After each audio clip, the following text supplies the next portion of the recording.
as life was hard. The people got on well, they enjoyed their freedoms and peace. Unfortunately, every now and again, a child was born that thought differently. Whether their upbringing, character, or misfortunes in life exasperated the individual into thinking differently. Instead of wanting peace and living a life of helping others, they believed they were better than anyone else and made it their goal to rule others.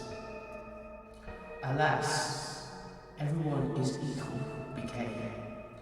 Everyone is equal, but some are more equal than others. In Sarasoo, such a child was born. Growing up, he was a clever boy, did well in school and enjoyed learning about chemistry and law. He came from an ordinary family, but he was also learning combat skills and developing an interest in spying. Why a boy growing up in such a peaceful place would be drawn to fighting and indeed spying? Did he not believe that people were genuine? As he grew up, his views became more ardent, until one day he became the leader of the people. He believed that he knew what was best for them, and anyone who opposed him disappeared. Many people thought he was clever and a great leader. He promised housing, food, and for everyone to be treated equally. However, he started to become more corrupt and built himself lavish palaces and started to distrust people. In return, people started to distrust him. His treating men was like poisonous glass, and what little they could do. His name was Vinlipuet.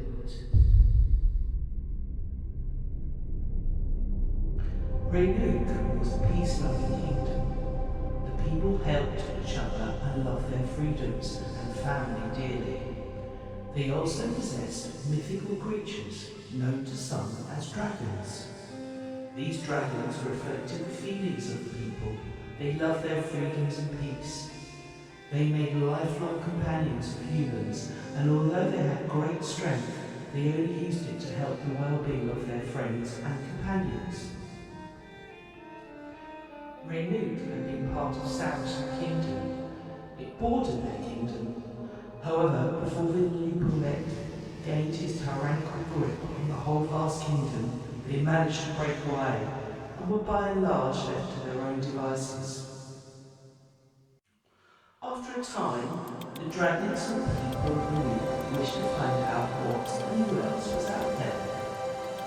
People and dragons started to explore other lands and found the people to be much like them.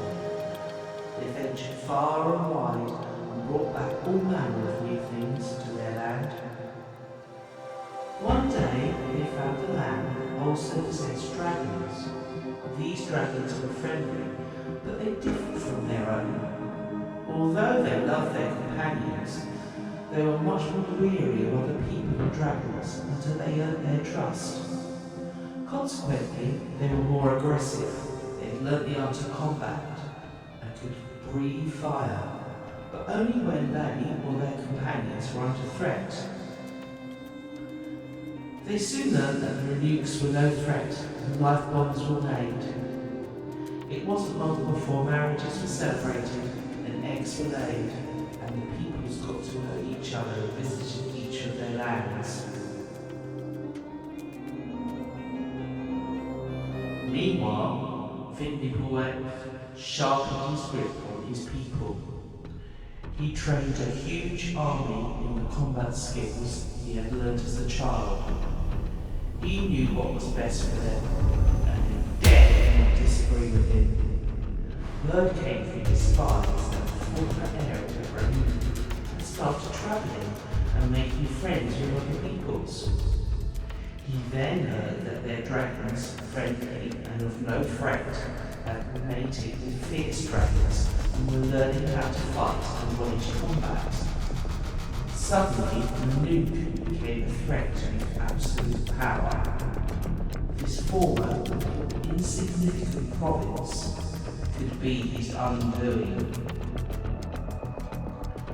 What he didn't know was that the dragons and the people were peace lovers who would only defend themselves. They would never rise up to oppose him.